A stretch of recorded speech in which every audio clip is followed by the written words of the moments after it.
announce that and to tell the people they might read it on the bulletin board going out. Maintenant, ce matin, nous avons une leçon importante et ce soir, nous essaierons de continuer là-dessus. Et si le Seigneur le veut, dimanche prochain, je ne savais pas que c'était si profond avant de me mettre à étudier. Et ça reste encore un mystère pour moi. Alors, je m'en remets uniquement au Seigneur. Maintenant, vous qui avez vos Bibles, prenons le psaume 99. Je vais lire le premier verset, la congrégation lira le deuxième verset, et tous ensemble, nous lirons le dernier verset. Et nous alternerons comme ça, moi le premier, l'assemblée le deuxième, moi le troisième, l'assemblée le quatrième, jusqu'au dernier verset, et nous lirons tous ensemble. Alors, levons-nous pour lire la parole de Dieu.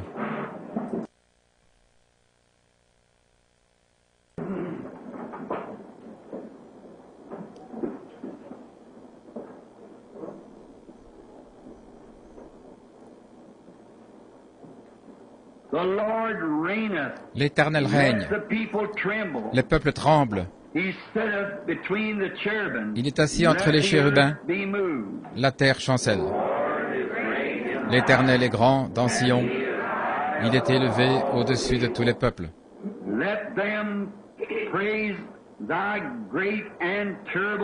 Qu'ils célèbrent ton nom grand et redoutable, car il est saint. Qu'on célèbre la force du roi qui aime la justice. Tu as fermé la droiture, tu exerces en Jacob la justesse et l'équité. Exaltez l'Éternel notre Dieu, et prosternez-vous devant son marchepied, car il est saint. Moïse et Aaron parmi ses sacrificateurs, et Samuel parmi ceux qui invoquaient son nom, invoquèrent l'Éternel, et il les exauça. Il leur parla dans la colonne de nuée. Ils observèrent ses témoignages et les ordonnances qu'il leur donna. L'Éternel notre Dieu, tu les exauças, tu fus pour eux un Dieu qui pardonne, mais tu les as punis de leurs fautes.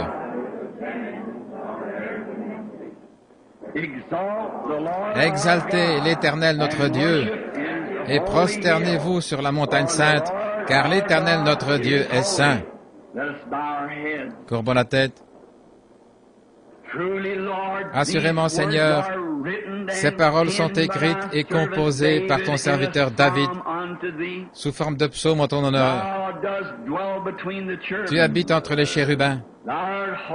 Tu es saint et ta montagne est sainte. Approchons-nous, les cœurs aspergés du sang du Seigneur Jésus, avec une conscience pure et avec la foi et l'assurance que nous entrons dans la présence de notre Dieu. Que tout cet auditoire soit respectueux ce matin. Ouvre les oreilles de notre entendement. Parle à travers nous, par ta sagesse, afin que nous sachions comment nous comporter dans ces jours, dans ta présence. Nous te demandons, Dieu, de nous révéler ces choses secrètes qui ont été cachées toutes ces années. Alors que nous abordons tes paroles les plus sincères, les plus solennelles,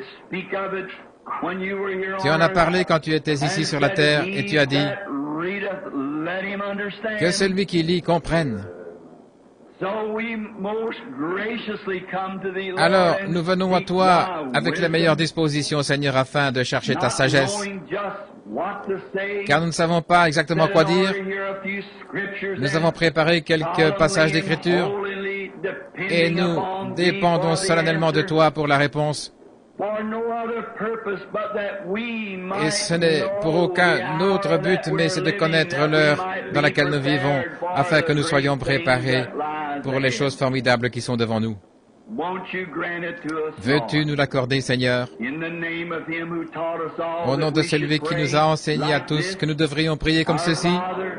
Notre Père, qui es aux cieux, que ton nom soit sanctifié, que ton règne vienne, que ta volonté soit faite sur la terre comme au ciel.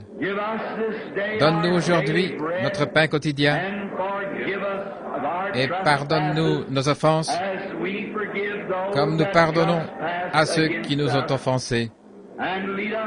Et ne nous conduis pas dans la tentation, mais délivre-nous du mal, car c'est à toi qu'est le royaume et la puissance et la gloire pour toujours. Amen. Vous pouvez vous asseoir.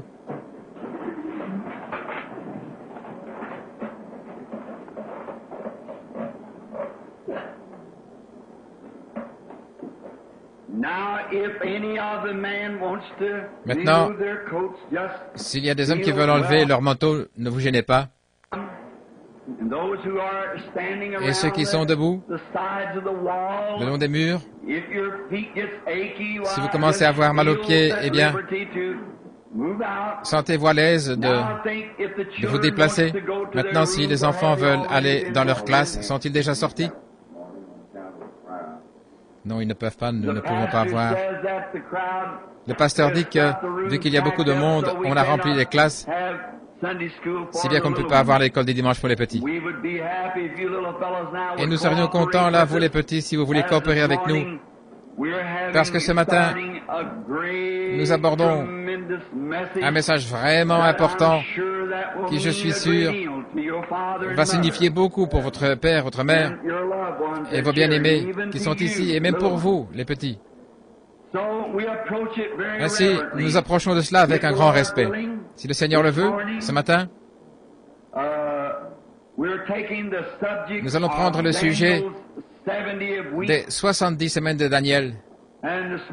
Et ce matin, nous allons parler de Daniel en captivité et de Gabriel qui vole vers lui pour l'instruire au sujet du futur.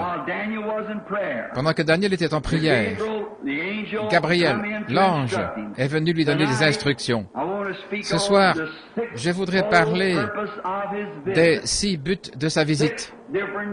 6 sujets différents dont je parlerai ce soir, ce qui a amené la visite de Gabriel. Ça, c'est dimanche prochain, Dieu voulant. Je voudrais placer la raison et le temps de cet âge de l'Église et où il se situe et où nous en sommes aujourd'hui. Ça, ce sera dimanche prochain, le matin, Dieu voulant.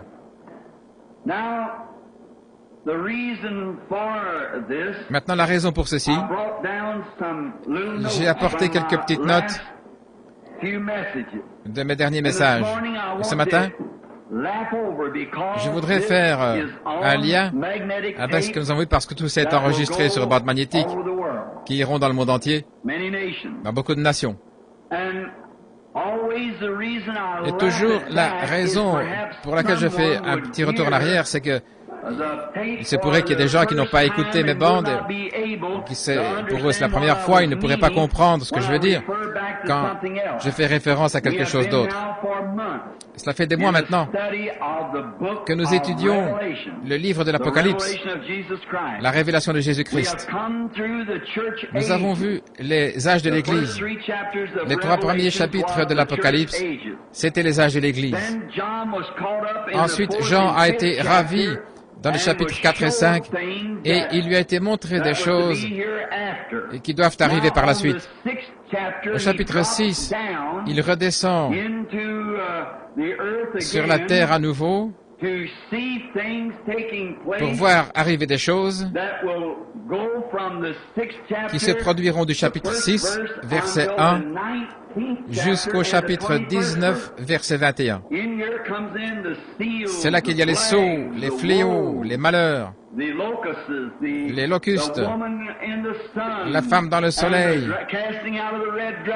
et le dragon rouge qui est précipité, les 144 000 qui sont scellés, et toutes ces choses.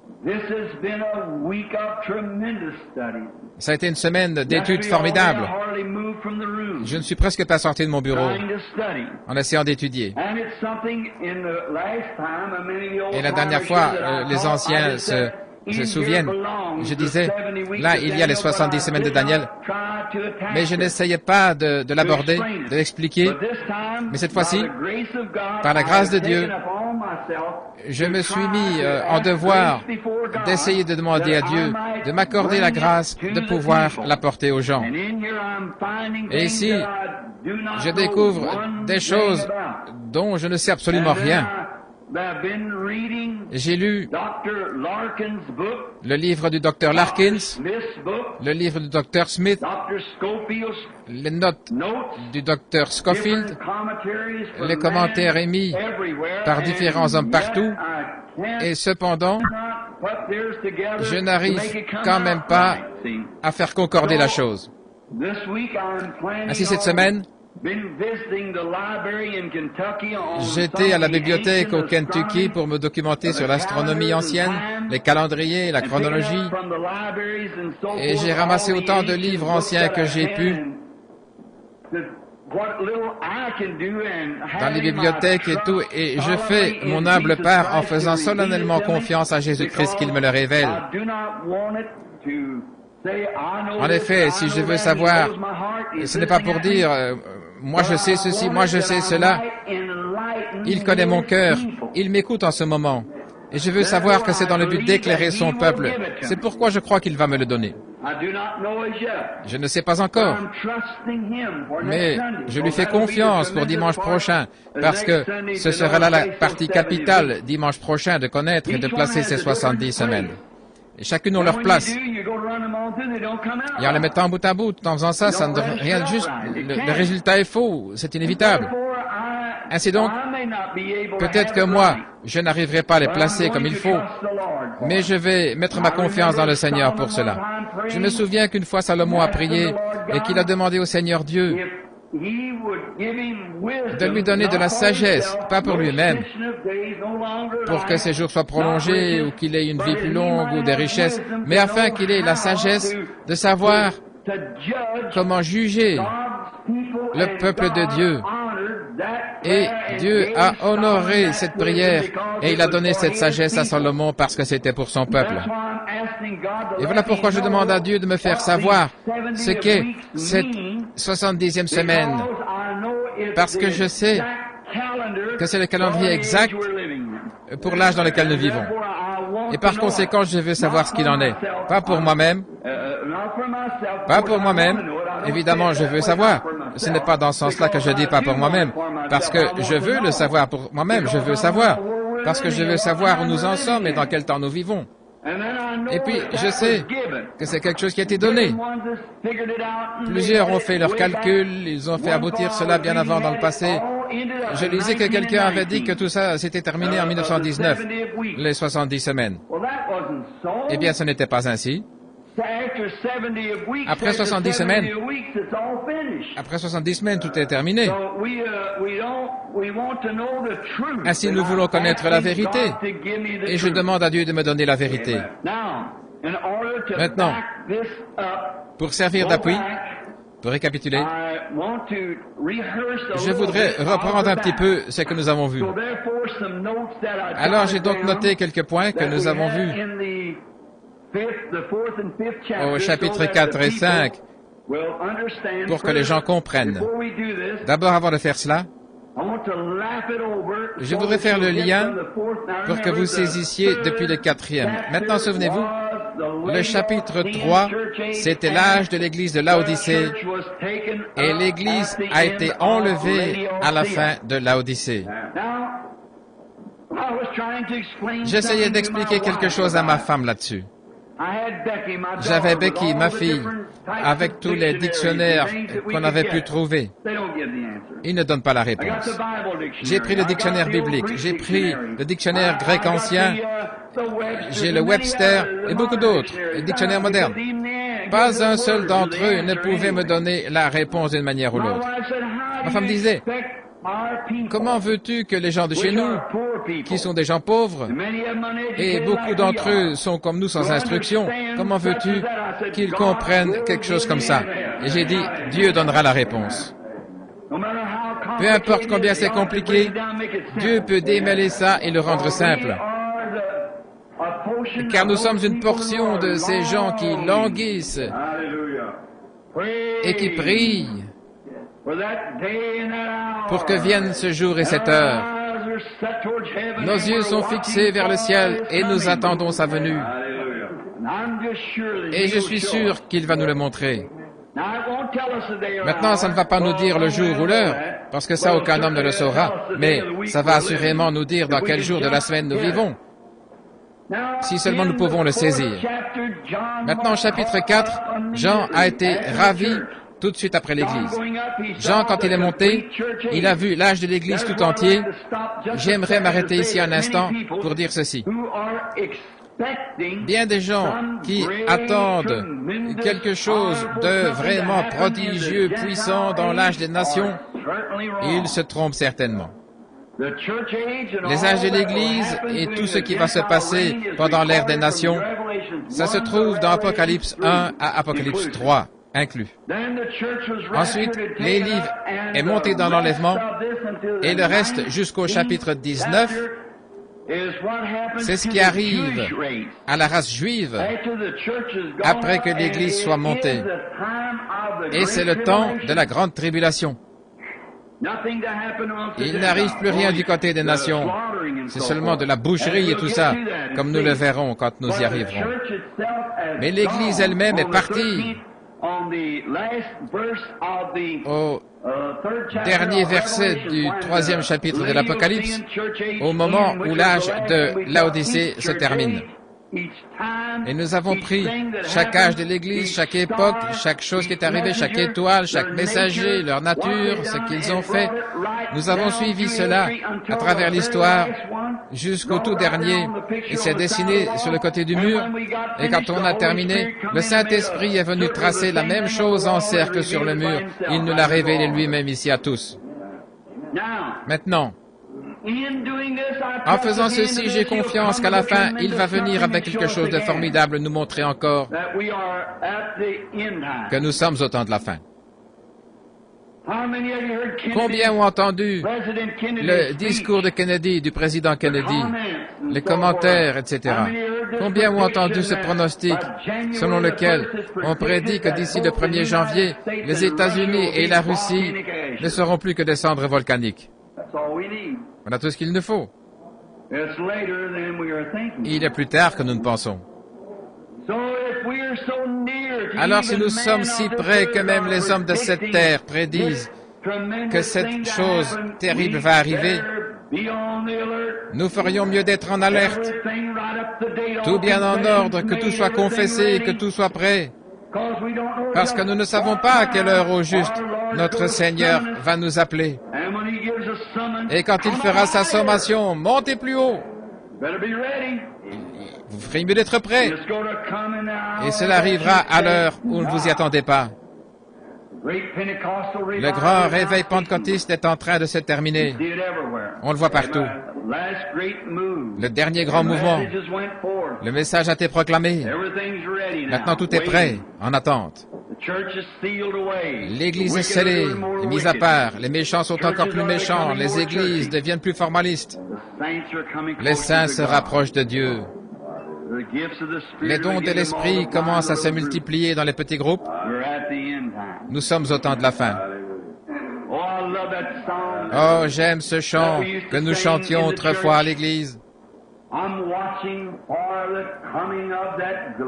J'attends la venue du millénium, ce jour béni, où notre Seigneur béni viendra chercher son épouse qui l'attend.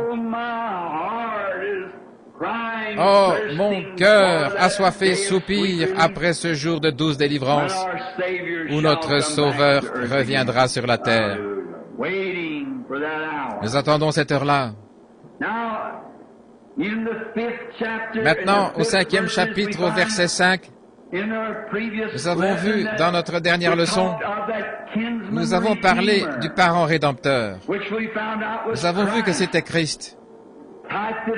Nous en avons montré le type avec Ruth. Ruth qui décide. Ruth en service. Ruth qui se repose. La décision, c'était la justification. Le service, quand elle se préparait, c'était la sanctification. Le repos, c'était quand le Saint-Esprit est venu jusqu'au souper des noces. Comme c'est beau. L'Église est venue à travers John Wesley, la justification, Martin Luther, la justification, à travers John Wesley, la sanctification, à travers les pentecôtistes, le baptême du Saint-Esprit, et maintenant, elle se repose en attendant la venue de son Seigneur. Parfaitement, notre parent rédempteur. Les anciens ont eu raison de l'appeler un agneau, qui, comme juge, était sur le point de devenir un lion. Il était un agneau, vous savez, avec le livre scellé de 7 sceaux. Une fois le livre pris, l'œuvre de la médiation était terminée. Maintenant, au chapitre 3, l'Église est montée et maintenant, la rédemption doit être révélée. Comment l'Église est rachetée? La révélation de ce qui s'est passé au cours de l'âge de l'Église. Vous voyez, l'Église est partie. Alors maintenant, au chapitre 5, il montre comment il l'a fait. Ce qui s'est passé, comment il a scellé l'Église. La révélation de son nom, le baptême d'eau en utilisant son nom, la vie éternelle, pas d'enfer éternel, la semence du serpent, la sécurité éternelle, toutes les grandes doctrines, la prédestination de l'Église, tout cela a été révélé à l'Église. Il montre comment il a fait. Maintenant, notre parent reçoit un livre de la rédemption scellé de 7 sceaux de la main du propriétaire originel. Amen. Nous avons vu que le propriétaire originel, c'était qui? Dieu lui-même. Et l'agneau vint, et il prit le livre de la main droite de celui qui était assis sur le trône. Qui était l'agneau? Le Rédempteur. Notre parent rédempteur. Le parent de l'Église. Qui est venu racheter Israël. Maintenant, nous allons entrer là-dedans ce matin. Israël a été racheté, mais ça ne leur a pas été appliqué parce qu'ils l'ont rejeté. Mais l'Église a reçu sa rédemption. Et il est notre parent rédempteur. Comme Boaz a dû racheter Naomi pour avoir Ruth la Moabite, une étrangère, une femme des nations. De même, Christ a racheté Israël. Il a effectué la rédemption, mais il a été rejeté.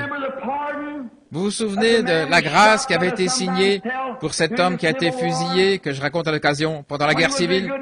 C'était un homme bon, il était innocent, et il avait été reconnu coupable, même si dans un sens il était coupable parce qu'il avait déserté au moment du combat.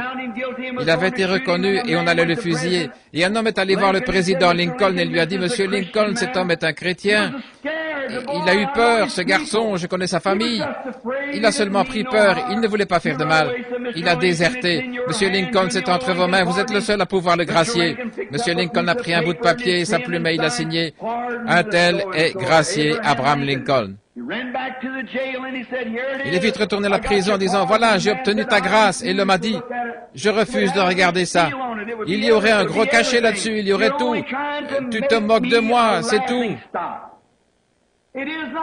Ce n'est pas Abraham Lincoln, n'importe qui peut imiter sa signature.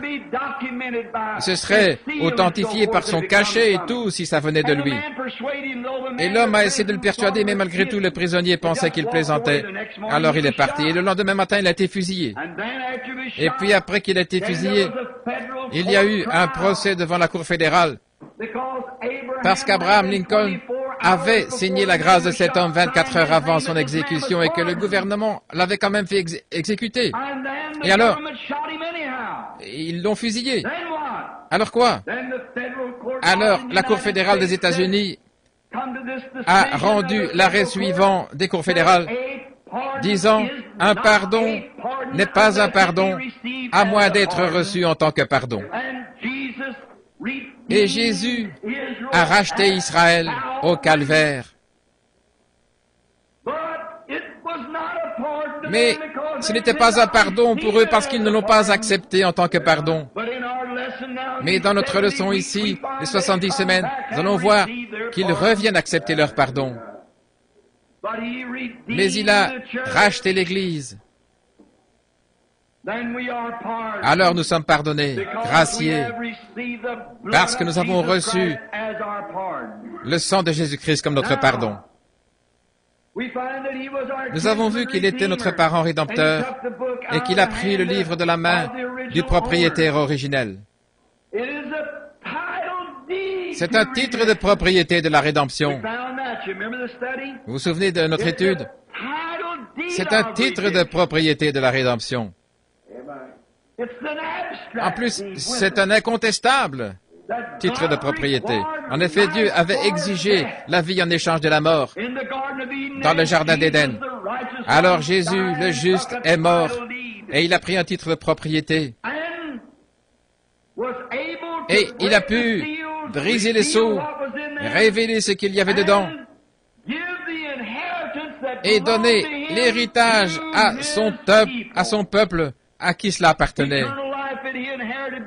La vie éternelle dont il avait hérité, parce qu'il avait fait part à sa propre vie, il nous l'a transmise au calvaire, et il l'a répartie entre nous par le Saint-Esprit. Amen.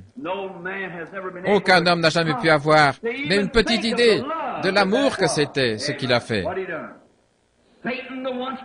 Satan, qui en avait été le détenteur à cause de la chute dans le jardin, est lié, jeté dans les temps de feu. Ses jours sont terminés. Jésus, dans l'Évangile, a eu 4 titres, ça nous l'avons vu. Fils de David, héritier du trône. Fils d'Abraham, la concession royale. Fils de l'homme, héritier de la terre. Fils de Dieu, héritier de toutes choses. La concession royale. Dans l'Ancien Testament, on ne pouvait pas garder une propriété en sa possession pendant plus de 50 ans. Son propriétaire originel ne pouvait pas en être privé pendant plus de 50 ans. Et le 40e jour, il a payé le prix. Le 50e jour, la rédemption et la puissance qui appartenaient à l'Église et qui avaient été perdues dans le jardin d'Éden ont été rachetées et nous ont été envoyées par le baptême du Saint-Esprit le 50e jour. Alors nous avons pris le rouleau. Nous avons pris les rouleaux. Nous avons vu que le rouleau avait été remis dans sa main. Jérémie, chapitre 32, 6. Son cousin Anamel lui avait laissé un héritage et il partait en captivité. D'ailleurs, nous allons le suivre là-bas ce matin, en captivité. Et le rouleau avait été conservé dans un vase de terre, ce qui montre où la puissance de Dieu se trouve. Les rouleaux et les secrets de Dieu se font connaître dans le cœur. Notre plan de rédemption, lui aussi, a été conservé dans des vases de terre. Le nom de Jésus est la révélation. Nous avons vu que c'était scellé de 7 sceaux. Et chaque sceau était enroulé autour. Au moment où la révélation était donnée, il arrachait le sceau, il le déroulait et lisait ce qui était dit dans ce sceau-là. Après, il déroulait le suivant, le rouleau, et il lisait ce qui était là dans ce sceau. Et il déroulait le suivant. Et voilà, c'est exactement ce 7e sceau là où nous arrivons. Et nous avons confiance que ce sera ainsi avec chaque sceau. Et cela va montrer exactement ce qui s'est passé. Nous avons vu que 7, il y en a 5 dans le plan de la rédemption. Le nombre c'est 5. Et il y a 5, 7. 7 sceaux, 7 esprits, 7 anges, 7 trompettes et 7 âges de l'Église. Ainsi, vous voyez, les 5, 7, c'est la grâce. 5, c'est la grâce et 7, c'est la perfection. Alors, ça se déroule parfaitement dans la perfection. Très bien. Comme chaque sceau brisé dans la parole de Dieu, il révèle à l'homme de cet âge dans quel âge nous vivons, quel est l'esprit de l'âge, quelle est l'Église de l'âge. Dans Apocalypse 10, nous voyons qu'à la fin, quand le dernier sceau a été brisé, nous voyons que l'ange se tient là avec un pied sur la terre et l'autre sur la mer, les mains levées vers le ciel et un arc-en-ciel au-dessus de la tête, et qu'il jure par celui qui vit au siècle des siècles qu'il n'y aura plus de temps, le dernier sceau. Et attendez seulement que nous prenions ces sceaux et que nous voyons ce qu'il en est de ce sceau-là, après avoir vu ce qu'il en est 70 semaines. Ensuite, on verra ce qu'il en est des sceaux. Il n'y a plus de temps, la rédemption est terminée. Maintenant, il est le lion et le juge. Ce matin, il est votre sauveur, mais un jour, il sera votre juge. Du verset 14 du chapitre 5, C'est la révélation du temps où l'agneau est adoré, dans le ciel et aussi sur la terre. Le livre scellé de 7 sceaux, l'agneau qui est digne, le parent rédempteur. Et puis du verset 8 au verset 14, les anges l'adorent, les anciens l'adorent, les êtres vivants l'adorent.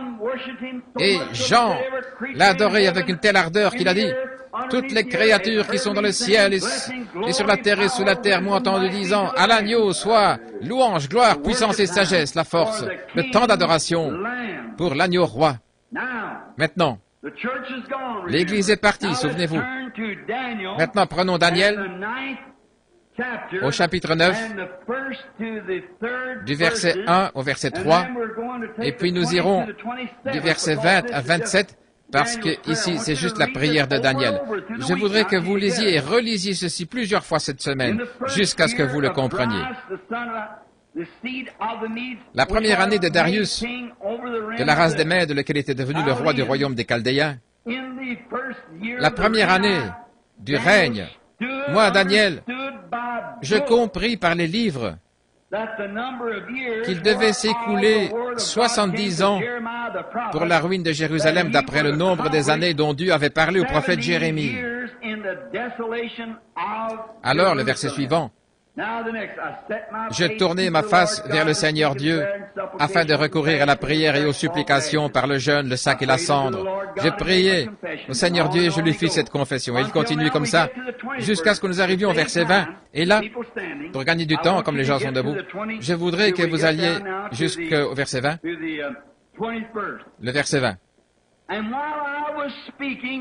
Je parlais encore, je priais, je confessais mon péché et le péché de mon peuple Israël. Et je présentais mes supplications devant l'Éternel mon Dieu en faveur de la sainte montagne de mon Dieu. Alors que j'étais encore en prière, l'homme Gabriel, que j'avais vu dans une vision,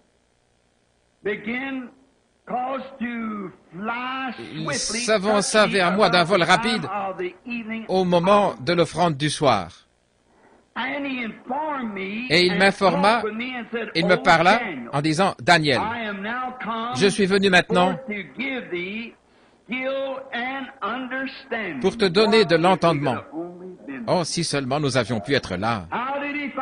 Comment l'a-t-il trouvé? Il était en prière. L'ange, l'homme, si vous remarquez, il a appelé l'homme.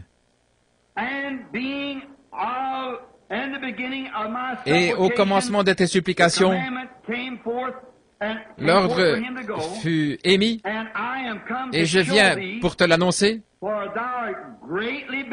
car tu es un bien-aimé. Ainsi, comprends la chose et saisis la vision. 70 semaines ont été déterminées sur ton peuple et sur ta ville sainte, sur ta ville, pour faire cesser les transgressions et pour mettre fin au péché et pour faire réconciliation pour l'iniquité et amener la justice éternelle et pour sceller la vision et la prophétie et pour oindre le Saint des Saints. Voici les 6 raisons de sa venue. Maintenant, remarquez. Maintenant donc, prends connaissance et comprends. Maintenant écoutez, depuis la promulgation de la parole disant de rétablir et de reconstruire Jérusalem jusqu'au Messie le Prince, il y aura 7 semaines, 62 semaines, et les places et les fossés seront rétablis et reconstruits, mais en un temps d'angoisse. Après 62 semaines, le Messie sera retranché,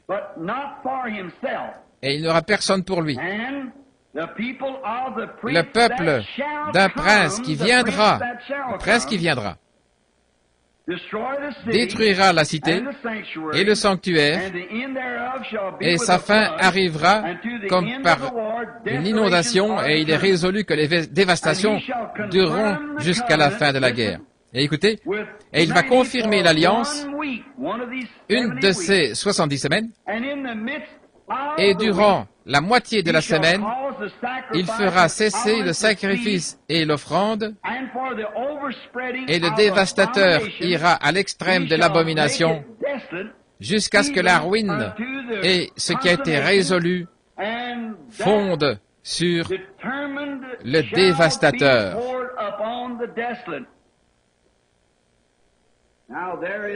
Alors voilà notre texte pour les 3, 4 ou 5 prochaines réunions. Ce que le Seigneur voudra bien nous révéler. 70 semaines. Maintenant, je vais demander à Doc s'il veut bien m'installer le tableau là, ce soir, pour que je puisse représenter ça. Je ne veux pas que vous le manquiez. Maintenant, vous devez faire l'étude avec moi et la faire en profondeur, sinon vous allez le manquer. Et je veux dessiner ça au tableau, alors apportez un crayon, du papier et notez les dates, les temps et tous les renseignements. Maintenant, les 70 semaines commencent, maintenant saisissez bien, après que l'Église a été enlevée. Bon, tous ceux qui comprennent, dites Amen. Maintenant, après que l'Église a été enlevée, depuis Apocalypse 6.1 jusqu'à Apocalypse 19.21, c'est relié aux 70 semaines. C'est pourquoi nous devons nous arrêter et expliquer ça avant d'aller plus loin. Nous devons nous arrêter et expliquer pourquoi c'est 70 semaines. Parce que sinon, vous allez manquer les sceaux, vous allez manquer les trompettes, vous allez manquer les coupes, les fléaux, ces 3 esprits impurs comme des grenouilles, les 3 malheurs, le dragon rouge qui est précipité, la femme dans le soleil. Vous allez manquer tout ça. Sinon, parce que c'est en plein dans cette 70e semaine que ça arrive. C'est là que ça arrive. Maintenant, le prophète Daniel était à Babylone depuis 68 ans. Vous voulez consulter les références si vous voulez gagner du temps? Parce que j'ai passé à chercher ça, 68 ans. Il était entré en captivité en 606 avant Jésus-Christ. Et c'est en 538 avant Jésus-Christ que la vision lui est venue.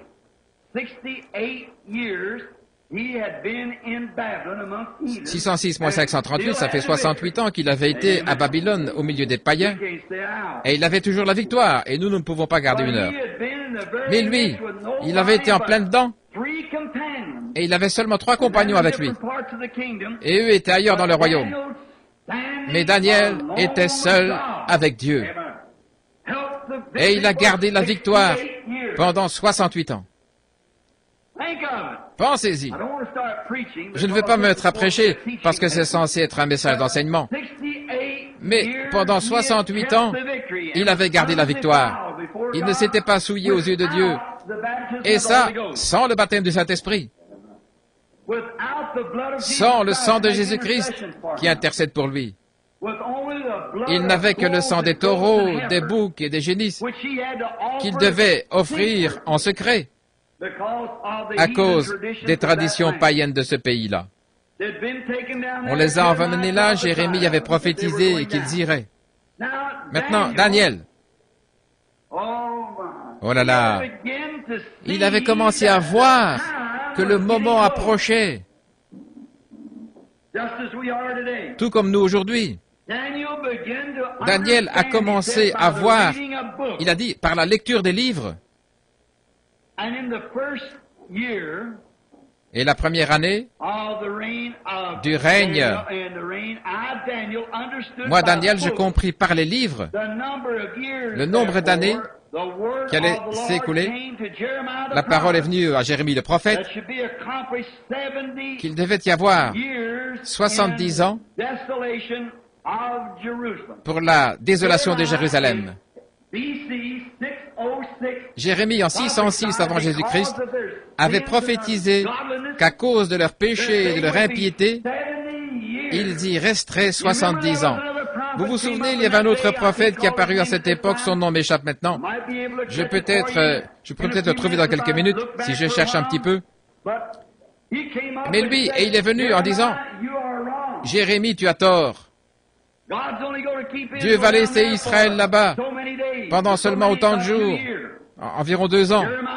Jérémie a dit qu'il en soit ainsi. Amen. Mais il a dit, mais attends, toi et moi en tant que prophète, on va vérifier ça ensemble. Il a dit, souviens-toi, il y en a qui ont prophétisé avant nous et qui ont dit des choses qui étaient fausses. Et ils ont eu affaire à Dieu pour avoir dit des choses fausses. Alors soyons bien certains.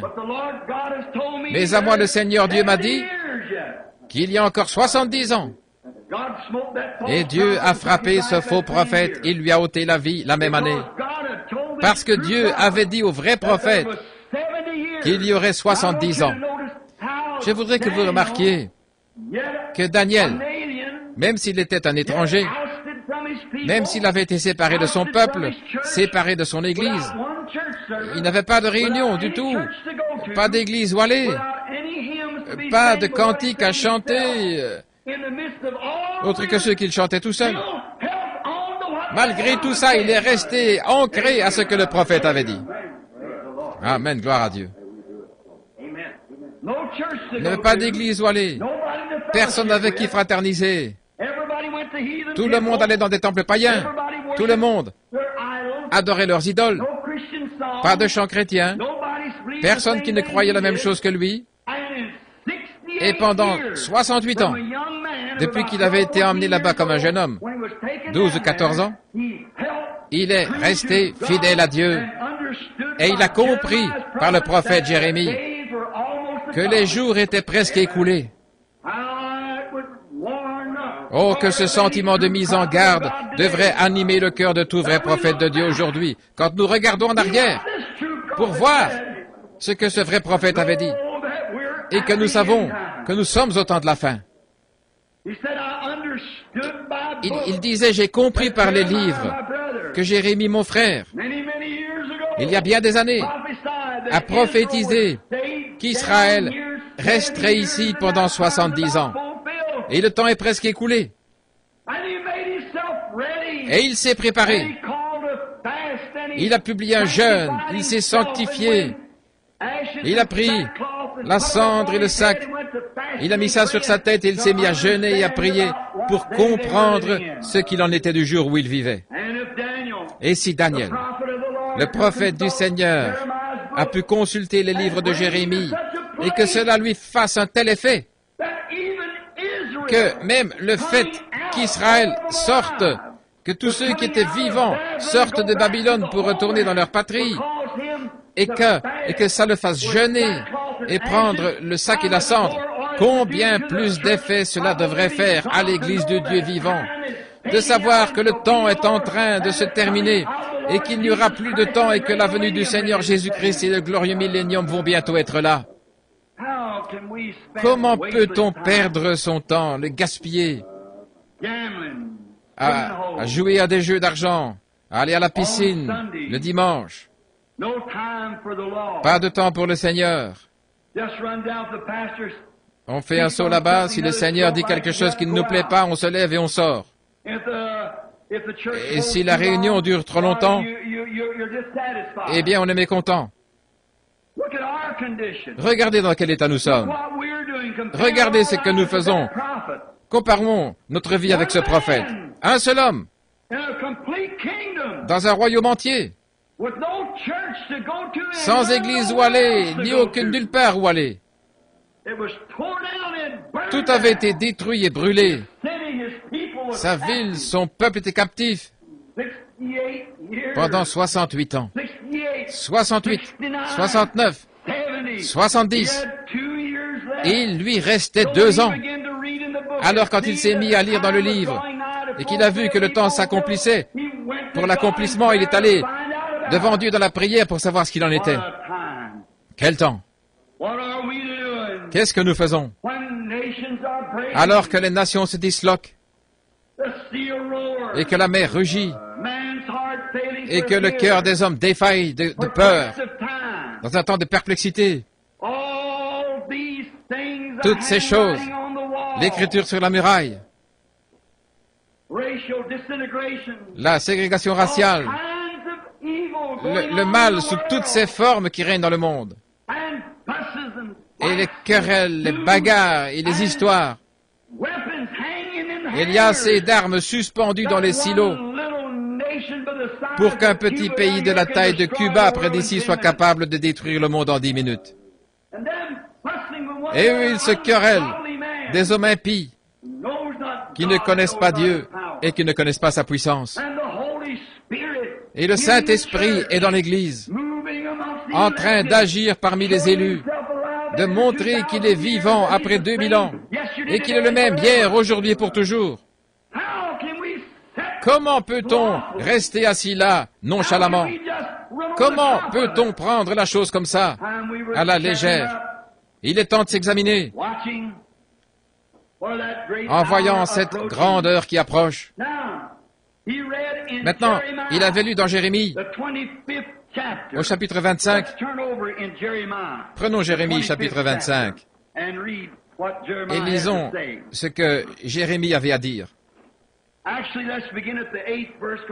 En fait, commençons au verset 8, parce que je vais être sûr que vous le saisissiez. C'est le verset 11 que j'avais noté, mais commençons au verset 8. C'est pourquoi ainsi dit l'Éternel des armées. Oh, j'aime ça. Quand j'entends un prophète se tenir là avec le « Ainsi dit le Seigneur », frère, c'est ça. Pour moi, ça règle la question. Il n'y a rien à ajouter. Ainsi dit l'Éternel des armées. Parce que vous n'avez point écouté ma parole. J'enverrai chercher tous les peuples du septentrion, dit l'Éternel, et j'enverrai auprès de Nebuchadnezzar, roi de Babylone, mon serviteur, et je les ferai venir contre ce pays et contre ses habitants et contre toutes les nations alentours, afin de les dévouer par interdit, les détruire. Souvenez-vous, c'était des élus de Dieu qu'il parle là. Ce n'étaient pas des infidèles. C'était des membres d'Église. De plus, je ferai cesser parmi eux les cris de réjouissance, les cris d'allégresse. C'est ce qu'on a aujourd'hui, tout ce rock'n'roll, Ricky et Elvis. Les chants du fiancé, les chants de la fiancée, le bruit de la meule et la lumière de la lampe. Et tout ce pays sera désolé dans la désolation. Écoutez ce prophète qui s'écrie. Tout ce pays deviendra une ruine. Et ce n'est pas que je veuille imiter ce grand serviteur de Dieu, mais je prophétise que toute cette nation deviendra une ruine.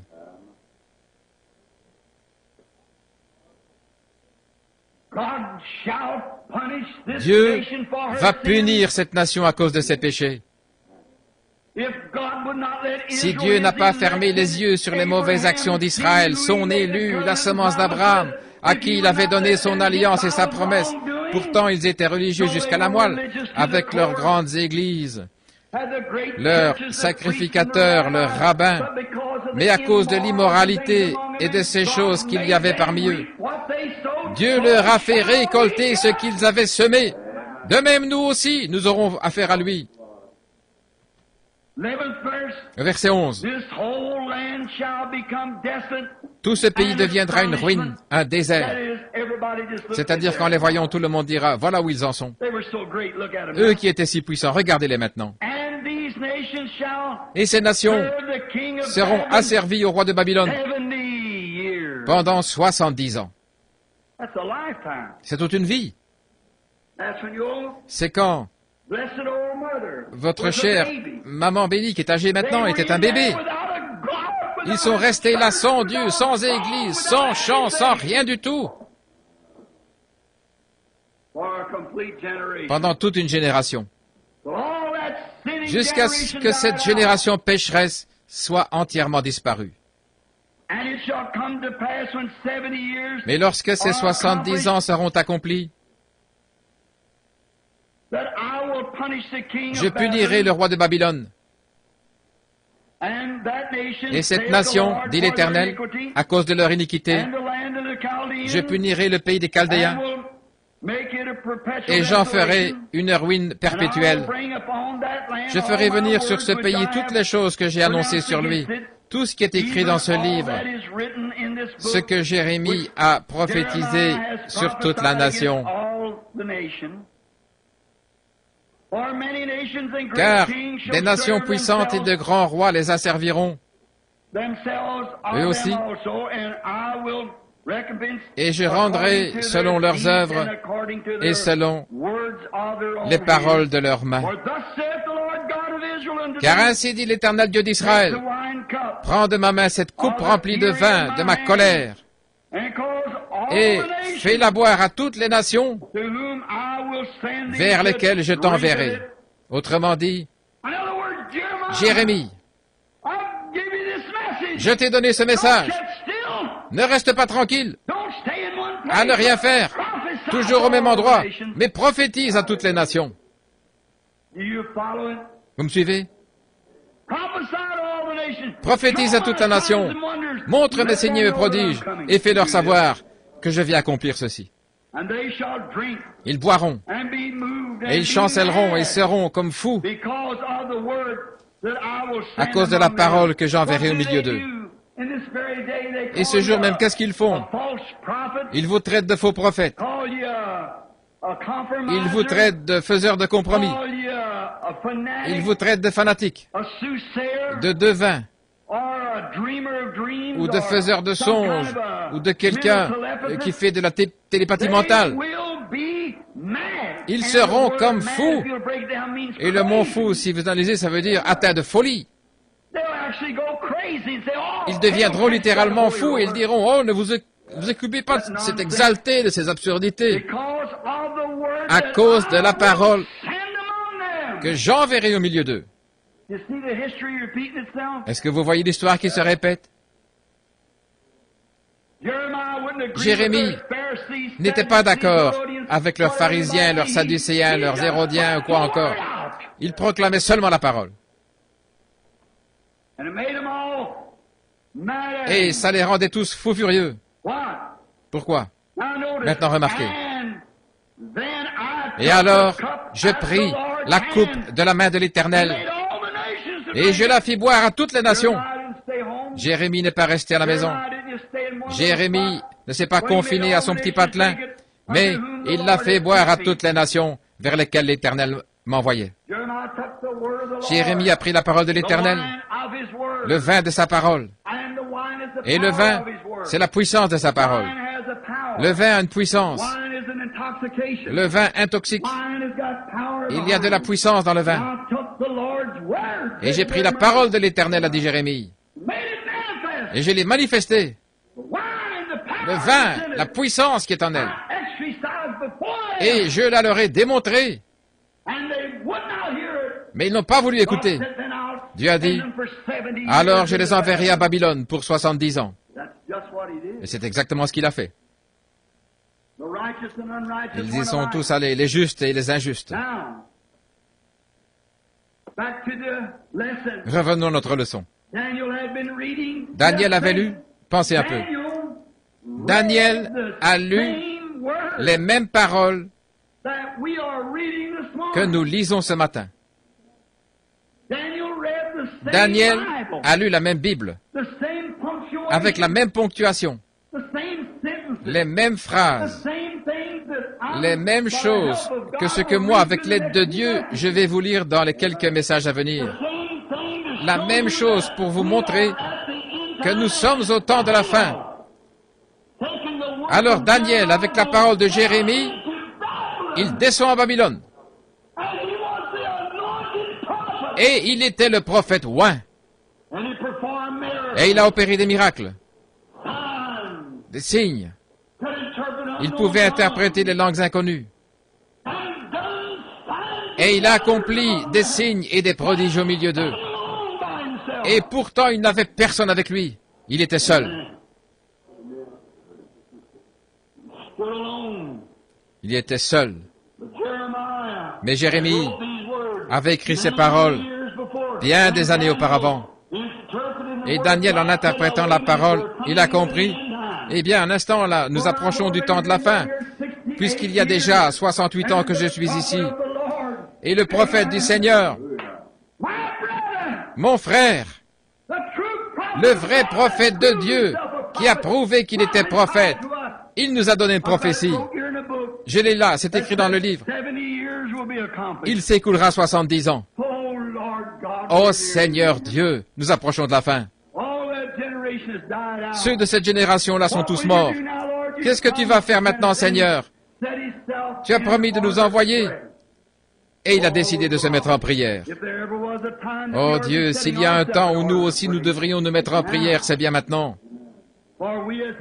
Car nous qui sommes son vrai serviteur, nous pouvons voir par les lettres de l'apôtre, par le Saint-Esprit, par les avertissements du Saint-Esprit, que nous sommes au dernier jour.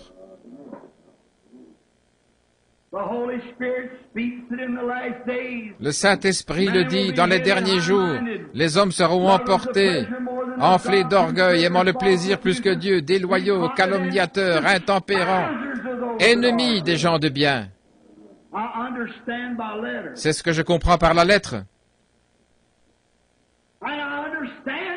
Et je comprends qu'il y aura des moqueurs au dernier jour. Je comprends qu'une nation s'élèvera contre une nation au dernier jour. Je comprends qu'il y aura des raz-de-marée au dernier jour. Je comprends qu'il y aura des choses qui feront peur à voir, comme des soucoupes volantes dans le ciel, des choses mystérieuses, et que la peur fera défaillir le cœur des hommes. Ce sera un temps de perplexité et les gens seront dans l'angoisse. Je lis qu'ils se rassembleront tous dans des organisations, dans des dénominations, et qu'ils formeront une confédération au dernier jour. Je comprends que les femmes se couperont les cheveux dans les derniers jours. Je comprends qu'elles s'habilleront court avec des talons hauts, qu'elles feront résonner en marchant au dernier jour. Je comprends que les mœurs seront très relâchées au dernier jour. Je comprends que les prédicateurs seront de faux bergers au dernier jour, qu'ils feront des compromis, et qu'au lieu de nourrir les gens de la parole de Dieu, ils se tourneront vers des credos et toutes sortes de choses. Mais je comprends aussi qu'il y aura une voix qui se fera entendre, qu'elle criera dans le désert, qu'elle appellera les gens à revenir au message originel, à revenir aux choses de Dieu. Je comprends par le livre que ces choses vont avoir lieu. Je comprends que dans les derniers jours, il y aura une famine. Les églises seront tellement organisées, tellement arrêtées et tout, qu'il y aura une famine dans les derniers jours. Et que ce ne sera pas seulement pour le pain et l'eau, mais pour entendre la vraie parole de Dieu. Et les gens viendront de l'Est, de l'Ouest, du Nord et du Sud, cherchant à entendre la vraie parole de Dieu. Mais les églises seront tellement organisées, tellement figées, qu'elles ne l'entendront pas. Je comprends cela par les livres. Mais en ce jour-là, ô Dieu,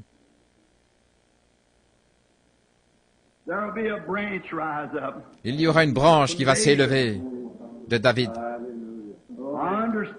Je comprends qu'il enverra Élie avant que ce jour arrive au temps de la fin et qu'il aura un message qui ramènera le cœur des enfants au Père, qui les ramènera à l'original, qui les fera retourner jusqu'au bout et recommencer.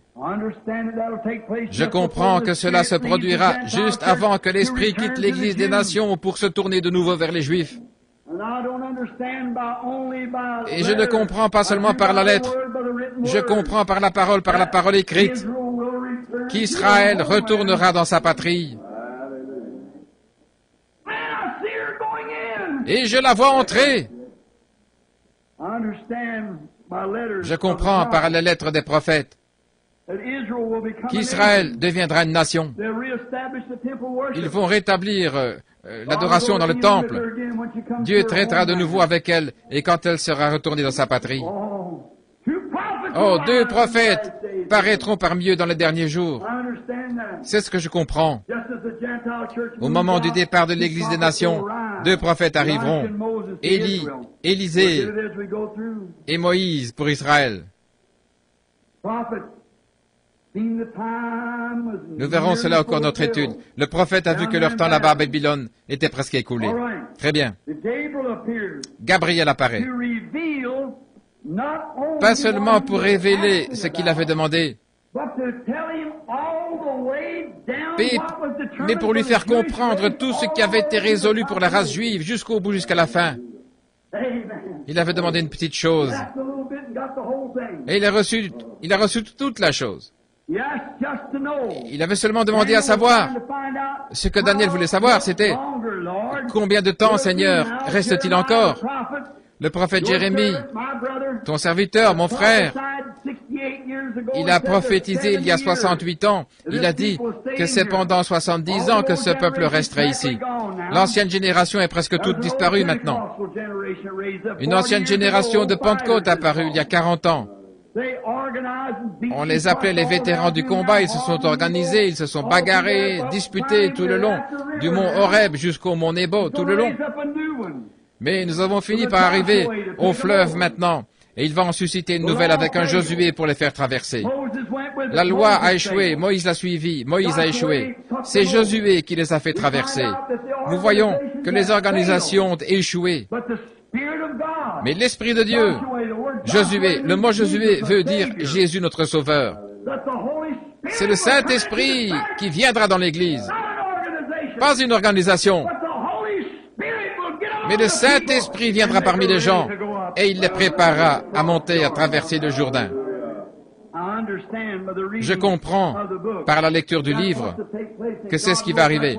Et Dieu sait que c'est ce que je recherche en ce moment, que je puisse apporter la consolation à son peuple et leur dire ce qui est près d'arriver et le dire à ceux qui sont ici ce matin aussi bien qu'à ceux qui sont partout où ces bandes iront dans le monde entier et que nous sommes au temps de la fin. Il a révélé tout ce qui allait arriver jusqu'au moment où le royaume serait entièrement rétabli, jusqu'au millénium. C'est le message de Gabriel. Il a dit, je suis venu te dire qu'il y a 70 ans, encore 70 semaines qui ont été fixées sur ton peuple, qui ont été fixées jusqu'à la fin de la génération des Juifs. 70 semaines. Maintenant, écoutez ce qu'il a dit. Depuis l'annonce du rétablissement, 70 semaines sont déterminées sur ton peuple et sur ta cité. Ta cité. Sa ville, ce n'était pas Babylone. Où était sa ville? Jérusalem.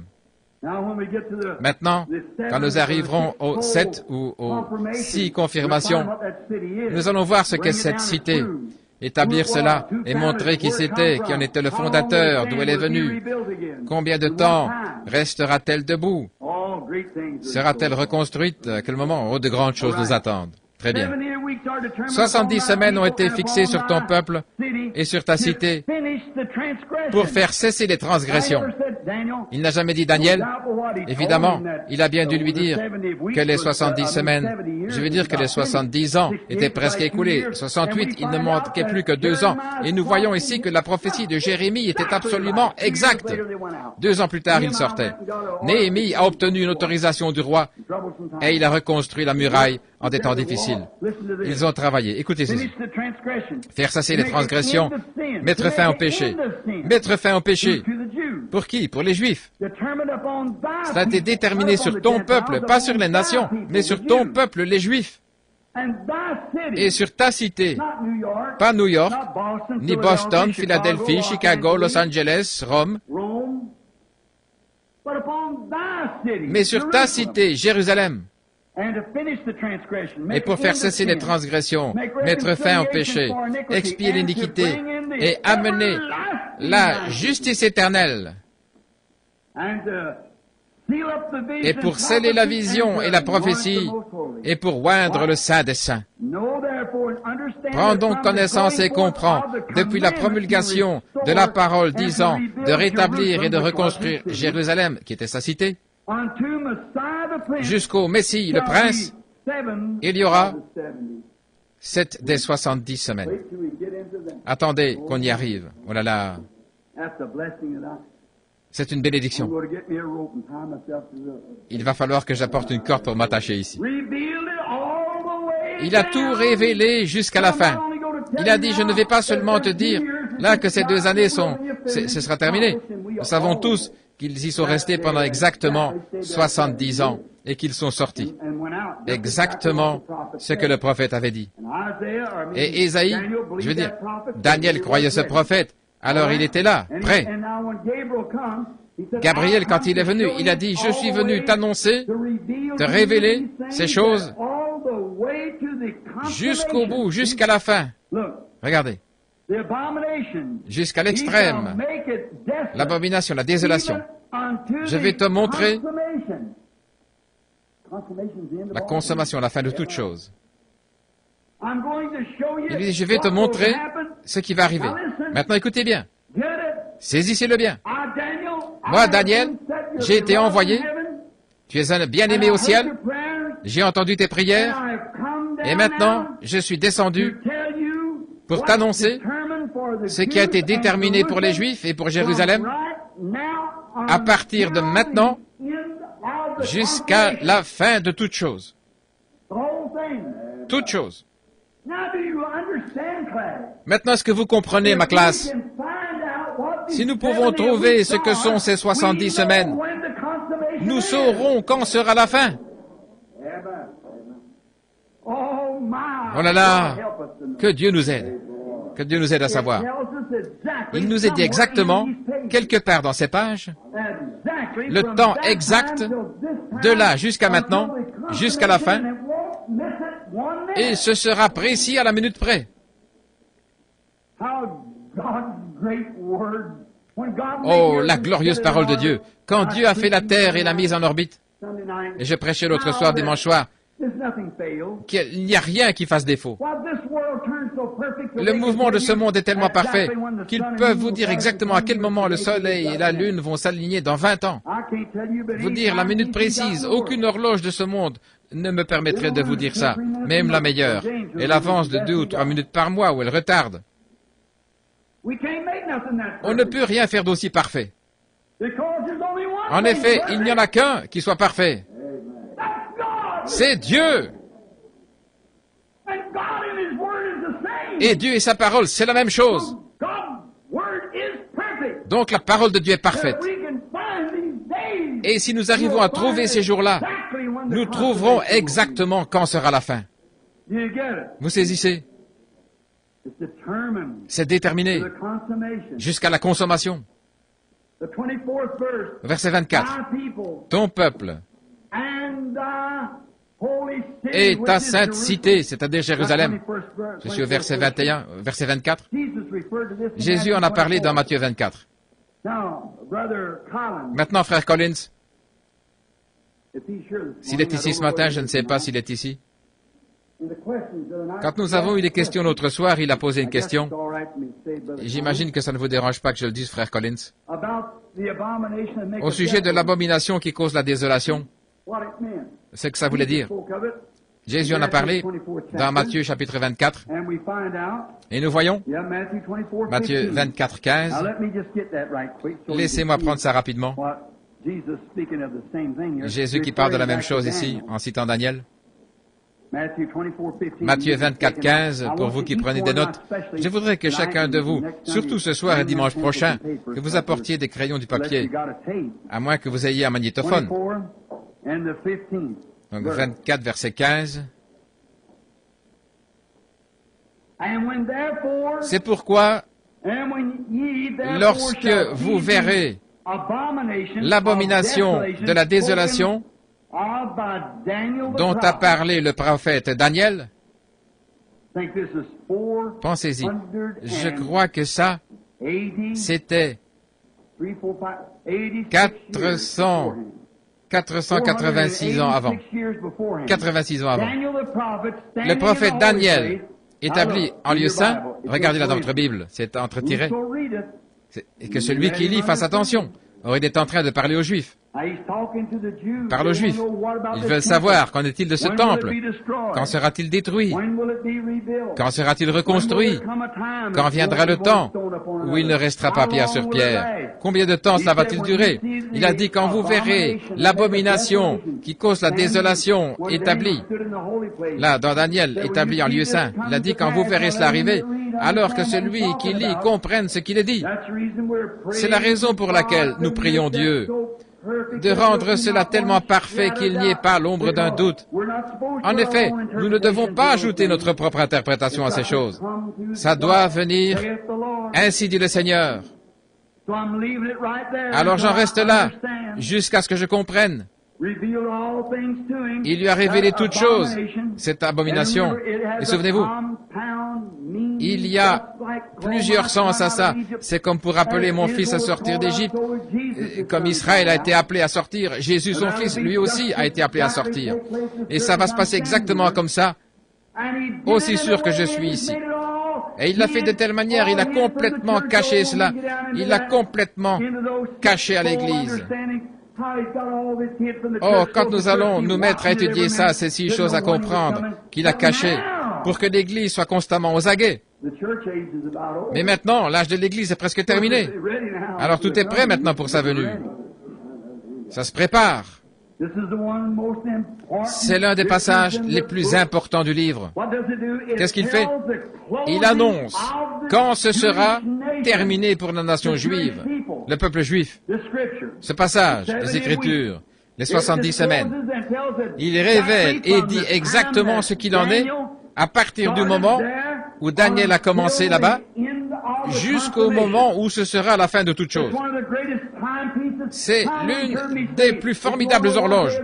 Combien m'ont déjà entendu dire, si vous voulez savoir quel jour de la semaine on est, regardez le calendrier, observez les Juifs. C'est exact. C'est le calendrier de Dieu. N'importe quel théologien, n'importe quel étudiant de la Bible, n'importe qui vous dira que l'horloge, c'est les Juifs. Au fait, quelle heure est-il? Oh, les gens ont chaud. Oh. Ça n'a rien à voir avec les nations. Les 7 sceaux, les 7 fléaux, les 7 malheurs, les 7 trompettes n'ont absolument rien à voir. L'Église des nations sera dans la gloire à ce moment-là. Rien à voir avec nous. L'Église des nations. Il ne s'agit là que d'Israël. Daniel, ton peuple et Jérusalem. Maintenant. Et il révèle le fait que Dieu traite seulement avec les Juifs quand ils sont dans leur patrie. Alléluia. Je pense que là, on vient de toucher le point fondamental. Les gens essaient toujours de compter à partir du moment où Israël était là, à l'époque de Daniel. Un grand auteur, comme je sais qu'il y a de ses disciples assis ici, je ne le dirai pas, mais c'est pour ça qu'ils ont eu toutes ces faussetés. Savez-vous que les Milleristes, avant de devenir les Adventistes du 7e jour, ce qu'ils ont fait là, en 1919, ils ont pris leurs ailes, vous savez, dans le journal, le courrier, ils sont montés là pour s'envoler là-bas. Les Milleristes, ils avaient déduit cela des 70 semaines de Daniel. Oui, les Milleristes, plus tard, avec Madame Ellen White, qui était leur prophétesse, ils ont fait volte-face pour se donner le nom d'Adventiste du 7e jour. Ils ont changé de nom pour s'appeler la voix de la prophétie. Oui, 3 noms différents. Mais ils avaient tort, parce qu'ils essayaient d'appliquer les 70 semaines à la fois aux Juifs et aux nations, alors il est ici que c'est pour ton peuple. Et jamais Dieu n'a traité avec les Juifs quand il n'était pas en Palestine. Et quand au bout des 70 et 2 semaines, le Messie a été retranché, pas pour lui-même, c'est pour nous qu'il a été retranché. Israël a été dispersé, et c'est seulement il y a quelques années qu'ils sont retournés dans leur patrie. Alors, dans cette période-là, le temps n'a pas été compté pour l'âge de l'Église. Vous saisissez? Ça ne peut pas être 1919. Je peux vous montrer qu'il s'est passé quelque chose en 1919. Mais ça, c'est quand cet ange, quand le message du troisième ange s'est fait entendre et qu'un des malheurs a frappé, exactement. C'est quand la guerre s'est terminée de façon mystérieuse. Nous verrons ça au chapitre 7 quand nous y arriverons. Au chapitre 7. Vous m'avez tous entendu prêcher là-dessus bien des fois. Sur le message de l'ange, quand il a dit « Retenez les quatre vents de la terre jusqu'à ce que nous ayons marqué du sceau les Juifs, les serviteurs, et allons ils attendu pendant tout ce temps jusqu'à ce que l'ère des nations soit complètement terminée. » Et là, il scelle les Juifs, les 144 000 qui reçoivent le Saint-Esprit. C'est là qu'on a les 144 000, Apocalypse 7. Et j'ai vu une grande foule déjà dans le ciel. Jean l'a vu, de toute tribu, de toute langue, de toute nation. Et ils se tenaient devant Dieu avec des palmes dans leurs mains et revêtus de robes blanches. Et ils chantaient, ils criaient, Alléluia, Amen. La gloire, la sagesse, l'honneur, la force et la puissance soient à notre Dieu au siècle des siècles. Amen. Jean ne pouvait pas comprendre à ce moment-là. Mais il a regardé en arrière et il a vu sur le mont Sinaï, gloire, 144 000 qui ne s'étaient pas souillés avec des femmes, des Juifs, des femmes, des églises. Ils ne s'étaient joints à aucune organisation, luthérien, méthodiste, baptiste, presbytérien. Mais c'étaient les Juifs, depuis le début. Les Juifs orthodoxes qui avaient leur temple là-bas, où ils adoraient sur le mont Sinaï. C'est eux, les 144 000. Ça, c'est après ceci. L'Église est déjà dans la gloire, voyez. Ainsi, M. Smith avait tort. Forcément. En effet, comment feriez-vous appliquer ça en 1919, faire sortir les 144 000? Ça, c'est un retour au russellisme. C'est un retour à la doctrine de Russell, d'après laquelle Jésus est venu en 1914. Il a pris son Église en 1919. Et maintenant, il est un corps mystique qui parcourt la terre pour ressusciter. Il va à la tombe de grand-papa ou grand-mère et il les fait tous ressusciter. C'est du non-sens, c'est absurde. Ça n'a aucun sens vis-à-vis de la parole. Non, pas du tout. Mais Dieu a la vérité. C'est Dieu qui peut le révéler, situer tout ça et nous montrer exactement ce qu'il en est. Je crois qu'il va le faire. Moi, je ne sais pas ce qu'il en est. Je vous dis la vérité. Moi, je ne sais pas. Mais seulement je mets ma foi. Je mets ma foi en lui qu'il va le faire. Ainsi, vous voyez, jamais Dieu n'a traité avec les Juifs. Je veux que vous reteniez bien ça en tant qu'Israël. C'est là que j'essayais de dire à ce frère qui est assis ici. Tenez-vous loin d'Israël. Tenez-vous loin de là, vous tous qui parlez d'aller convertir les Juifs, avant que ce message soit terminé. Vous verrez que c'est ainsi dit le Seigneur, par la parole et aussi par l'Esprit. Israël sera converti, toute la nation, en une nuit.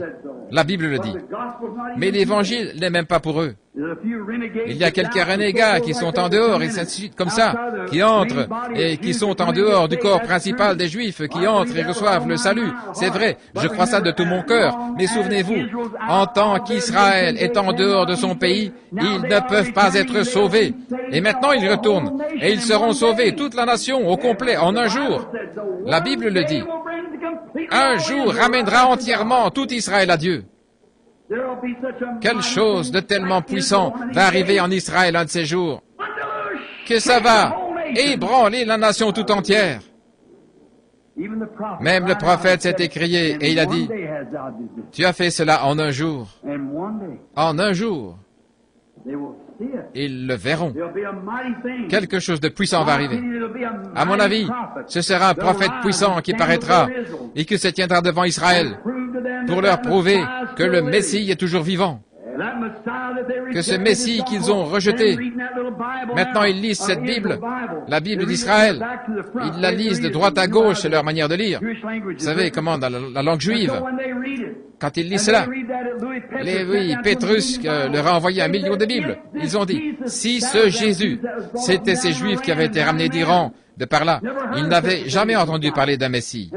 Et au moment où ils allaient retourner dans leur patrie, eh bien, ils ne voulaient pas monter dans l'avion.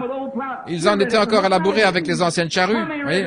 Combien on lu ça dans le magazine Look, dans Look et dans le Time. Ils ne voulaient pas monter dans les avions. Et ce vieux rabbin, cette nuit-là, il a dit, « Souvenez-vous, notre prophète a dit que nous allions retourner dans notre patrie sur les ailes d'un aigle. » Les nations se disloquent. Israël se réveille. les signes que la Bible a prédits. Les jours des nations sont comptés, remplis d'effroi. Retournez, ô dispersés, vers les vôtres. Frémissez de vous réveiller. Vous l'avez entendu et entendu sans cesse, mais un de ces jours, ce sera la dernière fois. Israël retourne dans sa patrie. Le jour où Dieu décidera qu'Israël est une nation, ce jour-là, il n'y aura plus un seul non-juif de sauvé. Je vais le prouver par les 70 semaines. Si seulement je peux trouver ces jours. Je vais aller chercher des calendriers astronomiques, le julien, l'astronomique, le romain, tous ces calendriers. Il y a plus quelque part. Dieu le sait. Il peut le révéler. Voyez. Je sais que dans le calendrier julien, il y a 365 jours et un quart dans une année. Ainsi, il y a plein de confusion là-dedans. Mais il y a une vérité quelque part. Je vois tant d'églises, d'organisations, tant de gens qui prennent telle direction, et les uns, c'est « Je vous salue Marie », et les autres, ils adorent ceci, cela. Il faut qu'il y ait une vérité quelque part. Il faut qu'il y ait un Dieu quelque part. Il faut qu'il y ait un message quelque part. Je vois s'élever des faux prophètes qui imitent le discernement et toutes sortes d'autres choses qui se passent. Il faut qu'il y en ait un vrai quelque part qui ait servi de modèle à cette imitation. Je vois des gens qui entrent dans la chair, qui crient, qui s'emballent, et ensuite ressortis et vivent n'importe comment. Il faut qu'il y ait un Saint-Esprit authentique quelque part. Je vois des gens qui se donnent des airs religieux et tout, et qui essaient d'être pieux. Je sais qu'il y a un Dieu authentique quelque part.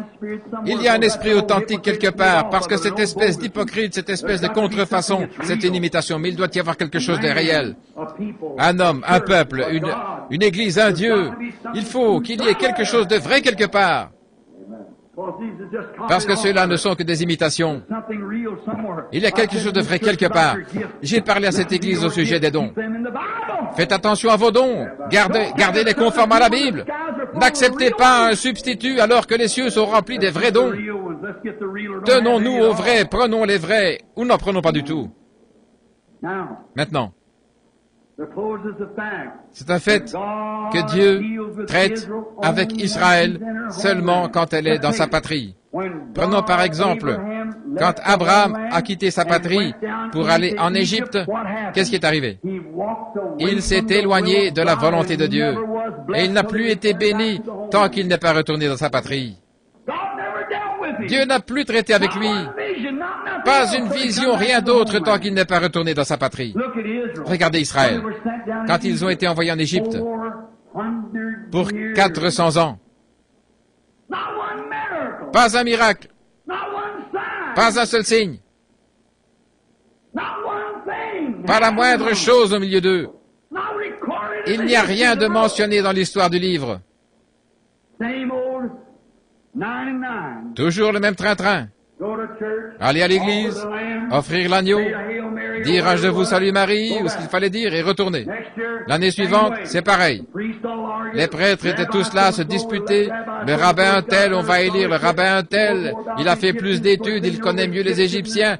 Et bientôt les Égyptiens, ils étaient tous pareils. C'est exactement ce qui est arrivé à l'église. Nous nous sommes faits méthodistes, baptistes, presbytériens, et nous, on est diplômés d'Hartford, on est diplômés de Wheaton, on est diplômés de quelque part, ou bien de Bob Jones, on est licencié en lettres, on a un doctorat en théologie, en droit, autre chose. Et ça donne quoi au bout du compte? Des absurdités. C'est comme ça que ça se passait en Égypte. Et Dieu n'a jamais traité avec Israël tant qu'elle n'est pas retournée dans sa patrie. Écoutez-moi! Ainsi dit le Seigneur. Dieu ne traitera pas avec son Église tant qu'elle ne reviendra pas dans sa patrie. Le message de l'heure. Revenez à l'original. Laissez tomber vos idées méthodistes, baptistes, presbytériennes, pentecôtistes, des assemblées, des unitaires, des trinitaires, de la quintupité, et quoi encore? L'Église de Dieu, les Nazaréens, les pèlerins de la sainteté, l'Église de Christ. Tous des mouvements antichrist. Et je me rends bien compte que ceci va partout dans le monde. Tous dans l'erreur. Tous du diable. Oh là là, il y a des hommes saints dans chacun d'eux. Il y a des gens saints dans chacun de ces mouvements. Mais l'organisation elle-même n'est pas de Dieu. Et Dieu ne la bénira jamais, il ne l'a jamais fait. Je demande à tout historien, vous qui entendez cette bande, de m'écrire pour me citer une seule fois où l'Église s'est organisée et où Dieu ne l'ait pas mise au rencard pour ne plus jamais traiter avec elle. Dites-moi quand il n'a jamais redonné du souffle aux luthériens, aux wesleyens, aux méthodistes, aux pentecôtistes. Jamais. L'organisation est restée là, à se corrompre et à pourrir. Dieu a pris des individus. Il a essayé de se montrer aux gens, de leur montrer le chemin vers la patrie. Et alors, ces individus, tellement faibles et tellement efféminés, avec leur diplôme, et qu'ils ont organisé une autre organisation, ce qui a donné un fils de l'enfer 2 fois plus qu'au départ. Mais quelque part assurément, Jéhovah a un homme sur lequel il peut mettre la main. Il ne fera aucun compromis avec ces organisations impies qui ramènera les gens au rocher Jésus-Christ, qui les ramènera à la Pentecôte originelle et au Saint-Esprit originel, avec les signes originels et les prodiges originels. Assurément, il y en a un qui ne va pas céder sous le poids d'aucune persécution, qui ne va pas abandonner, démissionner, flancher et rien d'autre, qui tiendra ferme. Dieu ne bénit jamais Israël tant qu'elle n'est pas dans sa patrie. Dieu ne vous bénira jamais comme méthodiste, baptiste, presbytérien, catholique ou comme pèlerin de la sainteté, nazaréen, l'Église de Christ ou d'une organisation pentecôtiste. Il ne vous bénira jamais sur ces voies-là. Revenez à la patrie, au commencement. Revenez à l'expérience de la Pentecôte, telle qu'elle s'est produite le jour de la Pentecôte, quand la puissance du Dieu vivant a changé ces milliers de gens et a enflammé leur cœur du feu de Dieu, qui montrait des signes authentiques, pas des imitations, pas un genre de télépathie, pas de la moquerie, ou une vraie foire comme ça devient ici en Amérique. Qui a la plus grande tente, qui a la plus grande foule? Qu'est-ce que ça peut bien faire pour Dieu? Dieu veut que... C'est des gens au cœur honnête, pas des grandes foules. Ici, on se trouve au milieu d'une vraie foire d'empoigne. Quelle honte! Essayez d'ajouter 1 millier de membres à notre organisation. C'est une disgrâce. Il veut que nous revenions à la vérité, que nous revenions à l'esprit, que nous revenions à la lumière juste, que nous revenions au chemin en Christ, de retour à la vérité. Comment pourra-t-il nous bénir sur la voie que nous suivons? Il ne le fera pas. Il n'a jamais béni Israël tant qu'ils ne se sont pas retournés au pays promis. Et quand ils sont retournés au pays promis, des signes et des prodiges ont commencé à se produire.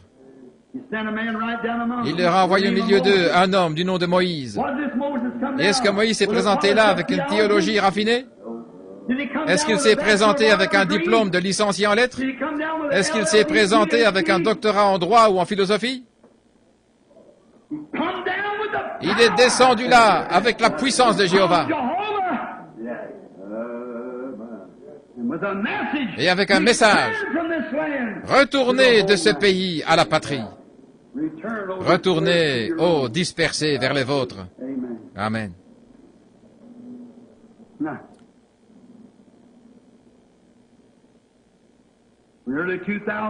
Voilà bientôt 2000 ans que les Juifs sont hors de leur patrie, dispersés aux 4 vents de la terre.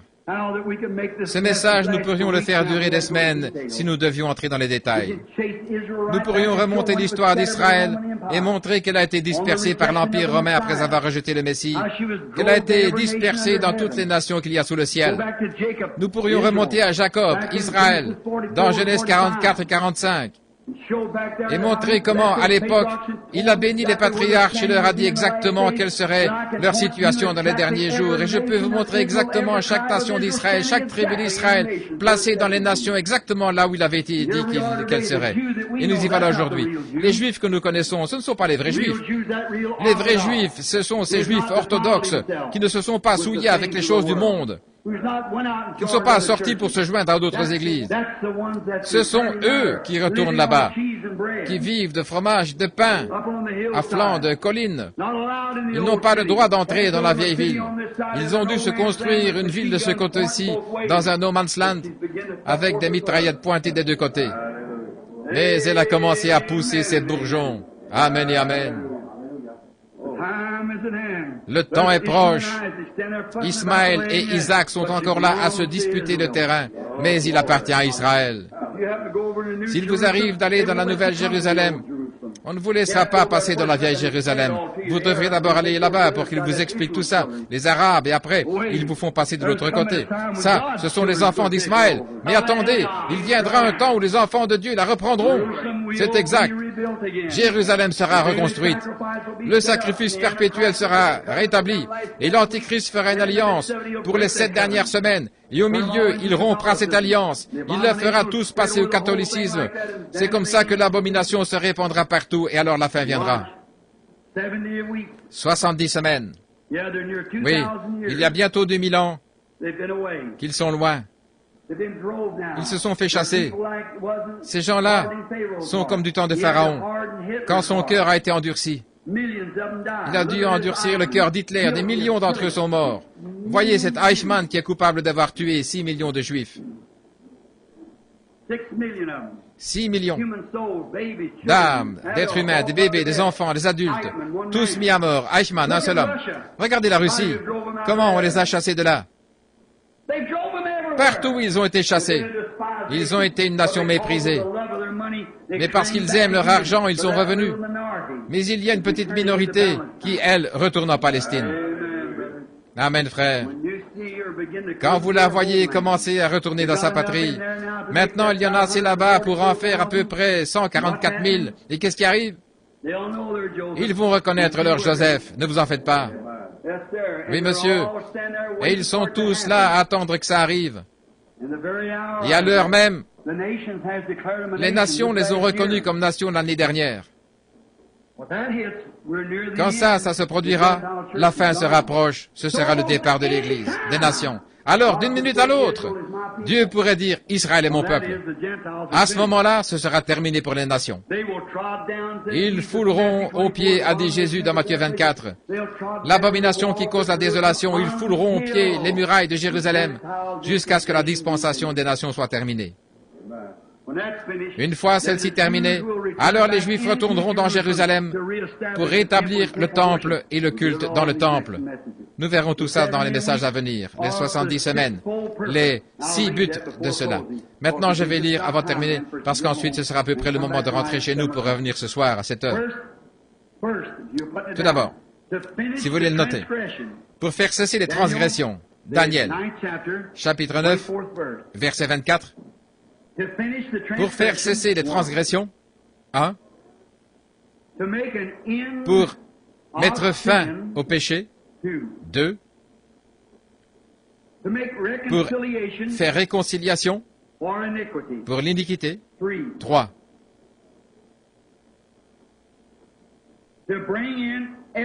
pour ramener la justice éternelle, 4, pour sceller la vision et la prophétie, 5, pour oindre le Saint des Saints, 6. C'est ce que nous verrons ce soir. Dieu qui fait s'accomplir. Donc, je vais reprendre pour que vous saisissiez. Premièrement, faire cesser les transgressions. Deuxièmement, mettre fin au péché. Troisièmement, faire réconciliation pour l'iniquité. Quatrièmement, amener la justice éternelle. Cinquièmement, sceller la vision et la prophétie. 6, oindre le Saint des Saints. Maintenant, je vais vous lire dans la Bible. C'est au verset 24. 7 semaines ont été déterminées sur ton peuple, les Juifs, et sur ta cité sainte, Israël, les Juifs, Jérusalem, pour faire cesser les transgressions, 1, pour faire mettre fin au péché, 2, pour expier l'iniquité, 3, pour amener la justice éternelle, 4, pour sceller la vision, 5, la vision et la prophétie, et pour oindre le Saint des Saints, 6. Voilà exactement ce qu'il est venu lui annoncer, ce qui arriverait, après quoi ce serait la fin. Maintenant, ce soir, nous allons trouver ce que sont ces choses et voir combien nous en sommes proches. Et dimanche prochain, nous allons voir ces repères dans le temps et déterminer exactement où nous en sommes. Je l'aime. Israël, qui retourne dans sa patrie. Israël. Permettez-moi juste de dire ceci maintenant. Je pense que ce n'est plus enregistré. Permettez-moi de dire ceci. À l'heure même où Israël est devenu une nation, la raison pour laquelle j'ai toujours cru, je le dis devant mon auditoire ici, qu'il y avait quelque chose, que j'allais avoir un rôle à jouer avant de mourir pour ramener Israël au Seigneur. Parce que, à l'heure même, d'après la charte panaméricaine, où Israël a été déclaré une nation pour la première fois depuis 2000 ans, depuis la dispersion, c'est à cette heure même exactement que l'ange du Seigneur m'a rencontré là-bas, avec l'Évangile. Exactement en même temps. Le 7 mai 1946. Et aussi, une autre chose qui me fait savoir cela, c'est qu'il ramène le cœur des enfants au Père et le cœur des pères aux enfants. Le message. Maintenant, remarquez, Malachie 4. Autre chose, quand mon fils Billy, mon fils et frère Ern Baxter, nous étions en route pour Palestine, après avoir rencontré les Juifs chez frère Argenbright, et qu'ils m'ont vu là à la réunion, c'est Lévi Petrus qui avait envoyé les Bibles là-bas. Il a dit, ces Juifs sont venus lui dire, si vous convoquez un groupe des chefs d'Israël, je ne parle pas de ces nouveaux rabbins avec tout leur cérémonial, mais si vous rassemblez les vrais Juifs, les vrais chefs israélites, nous avons lu le Nouveau Testament et nous savons que quand le Messie viendra, il nous dira ces choses. Comme la femme en Samarie. Nous savons que Moïse a dit que notre Messie serait un prophète. Et quand vous pourrez leur dire et leur montrer par les Écritures que c'est ce que nous allons voir dans le message de ce soir, qu'ils devaient être aveuglés et que leur cœur devait être retranché pour permettre à la période des nations de venir, pour qu'on ait un temps d'expiation pour les nations, et que leurs cœurs ont été endurcis exactement comme au temps de Joseph, et ainsi de suite. Et qu'ensuite, vous faites venir ces Juifs quelque part, et que vous appelez ces hommes-là dans l'auditoire, comme vous le faites ici avec les gens des nations, par cette inspiration de l'Esprit. En effet, si ce Jésus, s'il est le Messie, et que vos paroles sont vraies, alors il n'est pas mort, il est vivant. Et s'il est vivant, il a promis d'être dans ses serviteurs, ses disciples. Et si nous pouvons le voir accomplir le signe du prophète, alors nous croirons qu'il est le Messie. Quelle chose parfaite. Exactement. Qu'est-ce que ça ferait? Alors une nation naîtrait en un jour parmi les leaders. Chacun d'entre eux dirait, nous le savons. Et une fois que ce rabbin a dit ça, c'est réglé. Une nation naîtrait en un jour. Israël naîtrait en un jour. J'étais en route pour y aller. J'étais au Caire, en Égypte, avec le ticket dans la main. 15 ou 20 minutes avant l'appel. Ils allaient faire l'appel. Je me suis approché pour regarder un petit objet en ébène, un petit éléphant d'ébène avec des défenses en ivoire. J'allais l'envoyer à un médecin de mes amis, le docteur Samader, comme presse-papier. Je regardais ça et quelque chose m'a dit, ce n'est pas encore l'heure. Reste en dehors de la Palestine. Je pensais, c'est juste moi qui ai pensé ça. Et j'ai continué mon chemin. Ce n'est pas l'heure. Je me suis retourné derrière le hangar. J'ai levé la tête vers Dieu. J'ai dit, oh Dieu, est-ce que c'est toi qui me parlais? Il a dit, ce n'est pas l'heure. Reste en dehors de la Palestine. Ce n'est pas le moment maintenant. Alors j'ai pris mon billet Je l'ai échangé et je suis allé à Rome et revenir par Lisbonne au Portugal et de la rentrée aux États-Unis. Ce n'était pas encore le temps. L'iniquité des nations n'est pas encore arrivée à son comble, jusqu'au bord de la coupe, mais un jour, ça viendra. Et Dieu enverra quelqu'un là-bas, un prophète. Et il leur prouvera. J'espère que Dieu va le susciter sans tarder, qui qu'il soit, qu'il va le susciter rapidement. Je crois que ça doit venir. C'est pour ça que nous faisons cette étude, parce que nous en sommes tellement proches. Et souvenez-vous, à l'instant même où les Juifs reçoivent Christ, l'Église des nations est partie. Alors les nations voient les fléaux être déversés sur eux, la tribulation, et dire que des hommes, d'éminents docteurs, enseignent, et avec la Bible devant eux, qu'ils déclarent que l'Église passera par la période de tribulation. Alors qu'il n'y a pas un seul passage dans la Bible qui le dit. Ils n'ont rien sur quoi s'appuyer. Il n'y a pas longtemps, un homme m'a dit, Sir Macpherson enseignait que l'Église allait passer par la tribulation parce que nous serons des lumières qui brilleront pendant cette période-là. Ce sera Israël à ce moment-là, pas les nations. Ceux des nations sont partis, l'Église. Eux n'ont pas du tout à passer par la tribulation. Le dragon fit jaillir de l'eau de sa bouche, chapitre 17, et il fit la guerre au reste, les vierges endormies. La vraie Église, elle est partie, elle est déjà soupée de noces. Pour cet espace de temps, pour le souper des noces. La dernière semaine. Et c'est là que la tribulation prend pied, avec les locustes et les persécutions qui s'élèvent contre les églises, les choses comme ça. Et puis à la fin, au chapitre 19, la voilà qui arrive avec son époux. Roi des rois et seigneur des seigneurs, son vêtement teint de sang et l'armée céleste qui l'accompagne sur des chevaux blancs. C'est là qu'elle arrive pour prendre sa place pour le millénium. Amen. Béni soit le nom. Béni soit le nom. Béni soit le nom du Seigneur.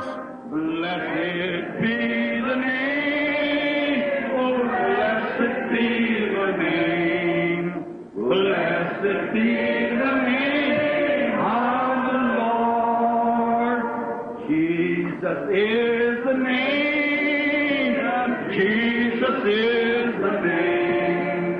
Jesus is the name of the Lord.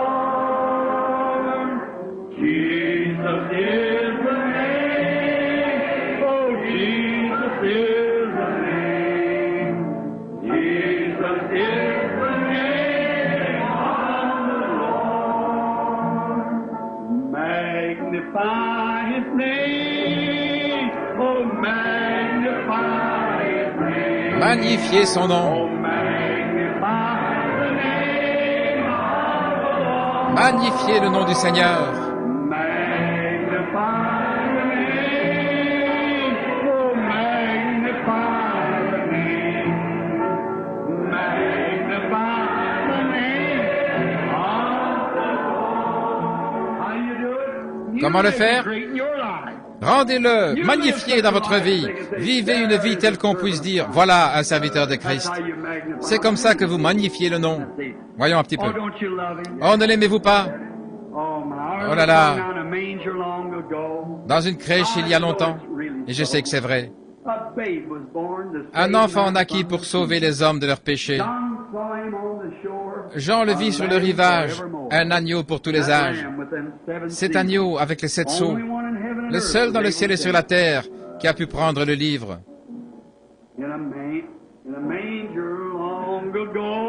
Dans une crèche il y a longtemps. Et je sais que c'est ainsi. Un enfant naquit pour sauver les hommes de leurs péchés. Jean le vit sur le rivage, l'agneau pour tous les âges. Blessed be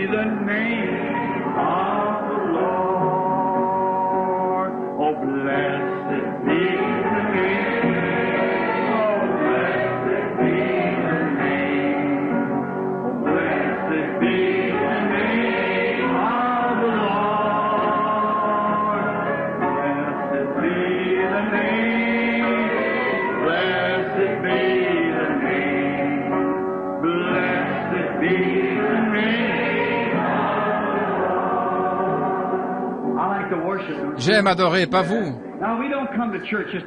Nous ne venons pas à l'église rien que pour entendre un sermon, ça va avec ça. Mais nous venons à l'église pour adorer. Adorer en esprit et en vérité. Vous avez entendu la vérité, c'est la parole. Maintenant, adorer, c'est lui exprimer vos sentiments. Oh, j'aime l'homme de Galilée. Donnez-nous la note pour ça.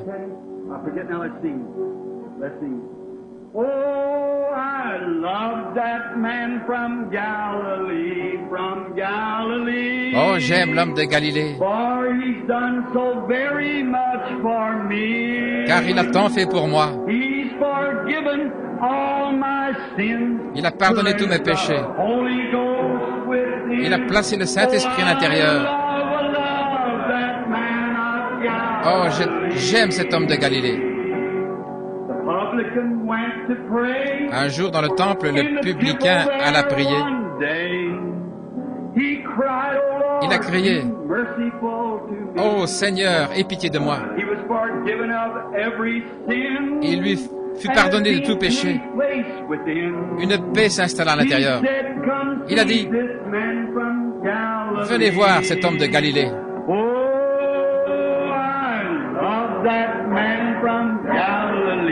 From Galilee, for he's done so very much for me. He's forgiven all my sins, place that Holy Ghost within.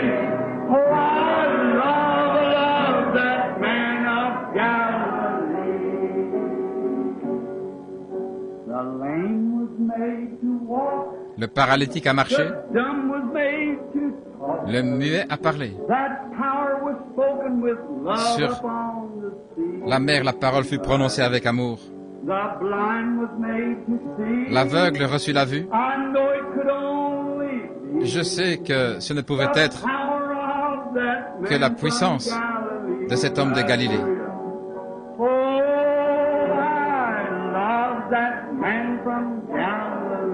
From Galilee, for he's done so very much for me. He's forgiven all my sins, place that Holy Ghost within. Oh, I love that man from Galilee. Listen. Écoutez bien ici. The woman at the well, à la femme au puits, il lui a dit tous ses péchés. Il lui a dit qu'elle avait eu 5 maris. Elle fut pardonnée de tout péché. Elle reçut la paix profonde. Alors elle cria, « Venez voir cet homme de Galilée. » Love that man from Galilee, for he's done so very much for me. He's forgiven all my sins, place the Holy Ghost within. Oh, I love that man from Galilee. I love him, don't you? Oh, my heart, don't you? Oh, je l'aime de tout mon cœur. N'est-il pas merveilleux? Oh, wonderful, wonderful, Jesus is to me. What is he? Counselor, the Prince of Peace, the mighty God is he. Oh, saving me, keeping me from all sin and shame. Wonderful is my Redeemer, praise His name. Let's just bow our heads and think of it. Courbons la tête maintenant. J'étais perdu. Maintenant je suis sauvé. Libre de la condamnation. Jésus donne la liberté et le plein salut. Il me sauve. Il me garde. du péché et de la honte. Merveilleux est mon Sauveur. Louange à son nom.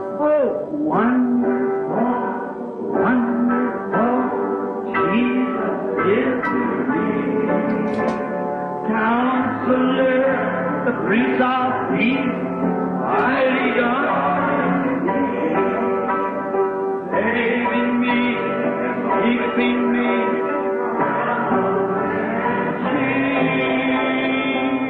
wonderful is my Redeemer, great is He. Oh, think of it. Oh, pensez-y. J'étais perdu. Maintenant je suis sauvé, libre de toute condamnation. Jésus donne la liberté et un plein salut. Il me sauve. Qu'est-ce qu'il a fait? Il me garde. Loin de tout péché. Merveilleux est mon Rédempteur. Louange à son nom. Tous ensemble maintenant.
Je ne l'abandonnerai jamais.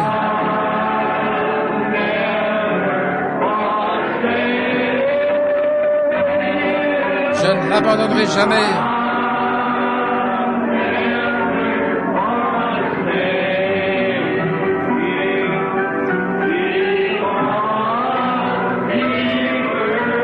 Parce qu'il m'a aimé le premier.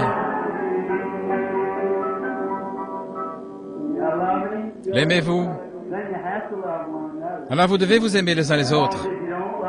En effet, si vous ne pouvez pas aimer ceux que vous pouvez voir, comment pouvez-vous l'aimer, lui que vous n'avez pas vu? Alors, serrons-nous la main les uns les autres.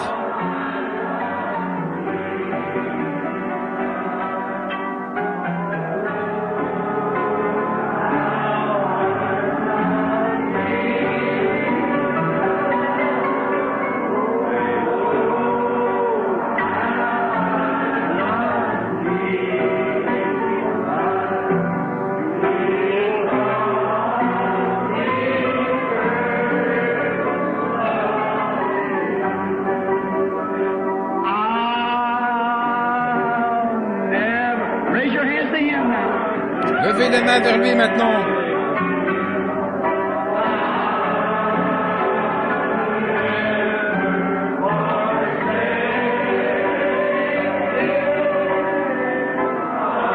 Je ne l'abandonnerai jamais.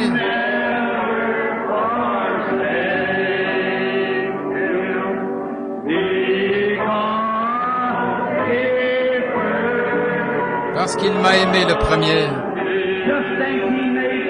Pensez seulement, il nous a fait connaître cette grande révélation.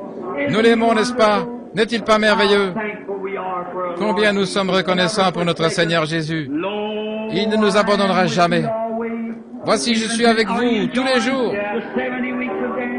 Est-ce que ça vous plaît, les 70 semaines de Daniel? Oh, nous l'aimons, n'est-ce pas? Ma foi regarde à toi.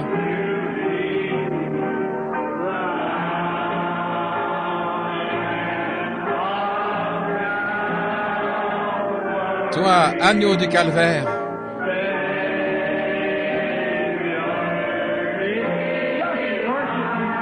adorez-le simplement dans votre cœur.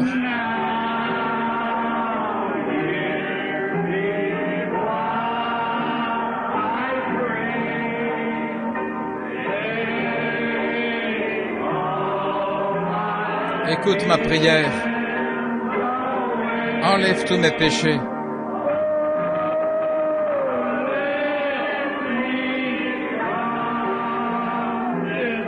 Laisse-moi dès ce jour être entièrement à toi.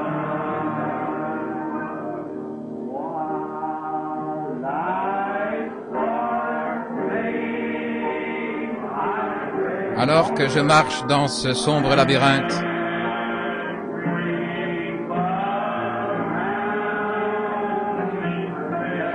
entouré de malheurs,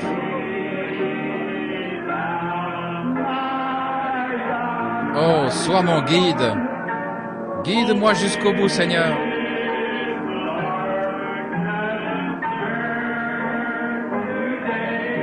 Disperse cette ténèbre.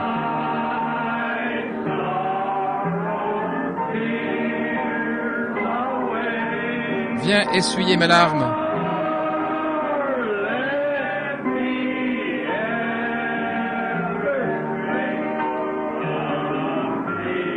Ne me laisse jamais m'égarer loin de toi.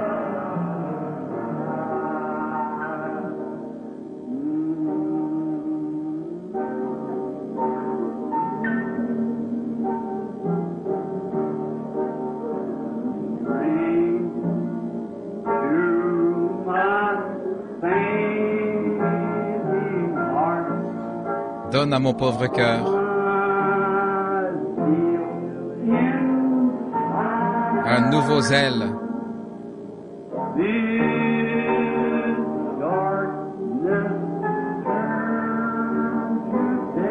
Disperse ces ténèbres.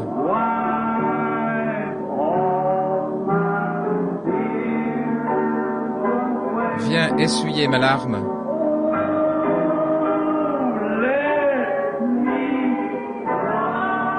Oh, laisse-moi, depuis ce jour,